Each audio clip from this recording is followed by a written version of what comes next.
Hi everyone, in front of me I've got Nokia G11 and let me share with you how to show battery percentage on the status bar in this device.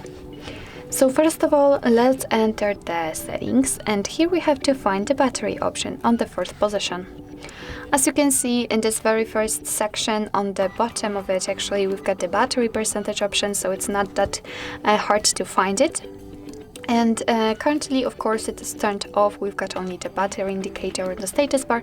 So let's tap on the switcher. And as you can see, actually immediately right next to the battery icon, we've got the exact percentage of the usage of the battery. Of course, you can turn it off whenever you want to, just by tapping on the switcher again. It's up to you. So actually this is it. This is how to show battery percentage on the status bar in your Nokia G11. Thank you so much for watching. I hope that this video was helpful, and if it was, please hit the subscribe button and leave the thumbs up.